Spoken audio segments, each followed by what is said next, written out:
ପ୍ରିୟମାନେ ପ୍ରଭୁ ଯୀଶୁଙ୍କ ନାମରେ ଅଭିନନ୍ଦନ ଜ୍ଞାପନ କରୁଅଛି। ଆପଣମାନେ କେମିତି ଅଛନ୍ତି? ମୁଁ ଆଶା କରୁଛି ଆପଣମାନେ ପ୍ରଭୁଙ୍କ ଅନୁଗ୍ରହରୁ କୁଶଳରେ ଥିବେ। ଆପଣମାନେ ଏହି ଡେଭିଡ୍ ଅଡିଟୋରିୟମକୁ ଦେଖୁଅଛନ୍ତି ନା? ଏହା ଏଲିମ୍ ଯେଉଁ ଆମର ରହିଅଛି ଗାର୍ଡେନ, ସେହି ସ୍ଥାନରେ ଏହି ଅଡିଟୋରିୟମଟିଏ ପରମେଶ୍ୱର ଆମମାନଙ୍କୁ ଦେଇଅଛନ୍ତି। ଏହି ଅଡିଟୋରିୟମଟିଏ ପରମେଶ୍ୱରଙ୍କ ବିଶେଷ ଯୋଜନା ଦ୍ୱାରା ଆମେମାନେ ନିର୍ମାଣ କରିବାରେ ସକ୍ଷମ ହୋଇପାରିଅଛୁ। ଏହି ଅଡିଟୋରିୟମକୁ ବିଭିନ୍ନ ପ୍ରାନ୍ତରୁ ଲୋକମାନେ, ବିଭିନ୍ନ ଚର୍ଚ୍ଚର ଲୋକମାନେ ଏଠାକୁ ନିଜ ନିଜର ପ୍ରୋଗ୍ରାମ କରିବା ପାଇଁ, କାର୍ଯ୍ୟକ୍ରମ କରିବା ପାଇଁ ଆସନ୍ତି। ପୁଣି ଅତ୍ୟାଧୁନିକ ସମସ୍ତ ବ୍ୟବସ୍ଥାକୁ ଆମେମାନେ ପରମେଶ୍ୱରଙ୍କ ମହା ଅନୁଗ୍ରହରୁ ଏଠାରେ କରିବା ପାଇଁ ସକ୍ଷମ ହୋଇପାରିଅଛୁ।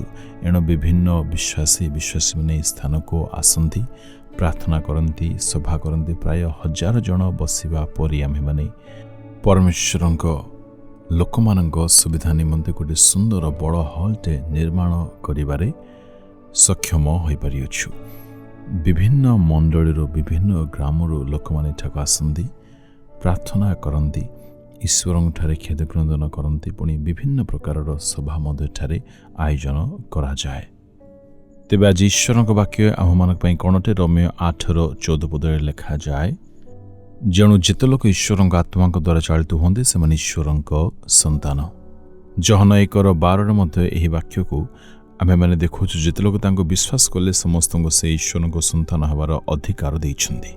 ଏଣୁ ଆମେମାନେ ଈଶ୍ୱରଙ୍କ ଆତ୍ମାଙ୍କ ଦ୍ୱାରା ଚାଳିତ ଏକ ଜୀବନକୁ ଅତିବାହିତ କରିବା ବହୁତ ଦରକାର ଅଟେ। ଈଶ୍ୱରଙ୍କ ଆତ୍ମାଙ୍କ ଦ୍ୱାରା ଚାଳିତ ଜୀବନ ବାସ୍ତବରେ ଧନ୍ୟ ଗୋଟିଏ ଅନୁଭୂତିର ଜୀବନ ଅଟେ। ଏହି ଜୀବନରେ ଆମେମାନେ ଯଦି ବିତାଇବା, ଈଶ୍ୱରଙ୍କ ଆତ୍ମାଙ୍କ ଦ୍ୱାରା ଚାଳିତ ହୋଇ ଯଦି ଏହି ଜୀବନ ଆମେମାନେ ଅତିବାହିତ କରିବା, ତେବେ ପରମେଶ୍ୱର ଆମମାନଙ୍କଠାରେ ଅତ୍ୟନ୍ତ ପ୍ରସନ୍ନ ହେବେ। ପୁଣି ଲୋକମାନେ, ଆମ ଚତୁଃପାର୍ଶ୍ୱରେ ଥିବା ଲୋକମାନେ ମଧ୍ୟ ଆମମାନଙ୍କ ଜୀବନଶୈଳୀ ଦ୍ୱାରା ନିଶ୍ଚୟ ପ୍ରଭାବିତ ହୋଇପାରିବେ। ଏଣୁ ଆମ୍ଭେମାନେ କେବେ ମଧ୍ୟ ଆପଣା ନିଜ ଇଚ୍ଛାନୁସାରେ ଚାଳିତ ହେବାକୁ ନ ଚାହିଁବା ଦରକାର, ଯେହେତୁ ପରମେଶ୍ୱର ଆମମାନଙ୍କୁ ଆତ୍ମା କରି ସୃଷ୍ଟି କରିଅଛନ୍ତି। ଆମମାନଙ୍କ ଶରୀର ମଧ୍ୟରେ ତାହାଙ୍କ ପ୍ରଦତ୍ତ ଆତ୍ମା ରଖିଅଛନ୍ତି। ଏଣୁ ଏହି ଆତ୍ମାର ଦ୍ୱାରା ଆମ୍ଭେମାନେ ତାହାଙ୍କ ସହିତ ଗମନାଗମନ କରିପାରିବା। ଏଣୁ ଆତ୍ମାଙ୍କ ଦ୍ୱାରା ଚାଳିତ ହୋଇ ଯଦି ଆମ୍ଭେମାନେ ଏହି ଧରାପୃଷ୍ଠର ଜୀବନକୁ ଅତିବାହିତ କରିବା, ତେବେ ତାହା ପ୍ରକୃତରେ ଆମ୍ଭମାନଙ୍କ ପାଇଁ, ଆମମାନଙ୍କ ଜୀବନ ପାଇଁ, ପୁଣି ଆମମାନଙ୍କ ପରିବାର ପାଇଁ ଅତ୍ୟନ୍ତ ଲାଭଦାୟକ ହେବ। ତାହା ସହିତ ତାହା ଈଶ୍ୱରଙ୍କ ଗୌରବର କାରଣ ମଧ୍ୟ ହୋଇପାରିବ। ଦେଖନ୍ତୁ ପ୍ରଭୁଙ୍କ ଲୋକମାନେ, ଏହି ଯେଉଁ ଅଡିଟୋରିୟମ ଅଛି, ପରମେଶ୍ୱରଙ୍କ ଆତ୍ମାଙ୍କ ଦ୍ୱାରା ଚାଳିତ ହୋଇ ଆମେ ଏହାକୁ ତିଆରି କରିଲୁ। ପୁଣି ଏହାଦ୍ୱାରା ଅନେକ ଲୋକମାନେ ଲାଭାନ୍ୱିତ ହେଉଛନ୍ତି। ଏଣୁ ଆମ୍ଭେମାନେ କେବେ ମଧ୍ୟ ନିଜ ଇଚ୍ଛାନୁସାରେ ଜୀବନକୁ ଅତିବାହିତ ନ କରିବା ଫଳରେ ଆମମାନଙ୍କ ଜୀବନ ଦ୍ୱାରା ପରମେଶ୍ୱରଙ୍କ କାର୍ଯ୍ୟ ଅତ୍ୟଧିକ ମାତ୍ରାରେ ହୋଇପାରିବ। ପୁଣି ଅନେକ ଈଶ୍ୱରଙ୍କ ଶକ୍ତିକୁ, ଈଶ୍ୱରଙ୍କ କାର୍ଯ୍ୟକୁ ଆମମାନଙ୍କ ଦ୍ୱାରା ଦେଖିପାରିବେ। ତଦ୍ୱାରା ଶୈତାନର କାର୍ଯ୍ୟ ନଷ୍ଟ ହେବ। ଲୋକମାନେ ତାଙ୍କ ପାପର ବନ୍ଧନରୁ, ବିଭିନ୍ନ ସମସ୍ୟାରୁ ନିଶ୍ଚୟ ଉଦ୍ଧାର ପାଇପାରିବେ, ଯହିଁରେ ପରମେଶ୍ୱର ଅତ୍ୟନ୍ତ ସନ୍ତୁଷ୍ଟ ହେବେ। ଏଣୁ ଆମ୍ଭେମାନେ ଆତ୍ମାଙ୍କ ଦ୍ୱାରା ଚାଳିତ ହୋଇ ତାଙ୍କ ସନ୍ତାନ ସନ୍ତତି ହେଉ, ଏହା ଈଶ୍ୱର ଆମମାନଙ୍କଠାରୁ ଆଶା କରନ୍ତି।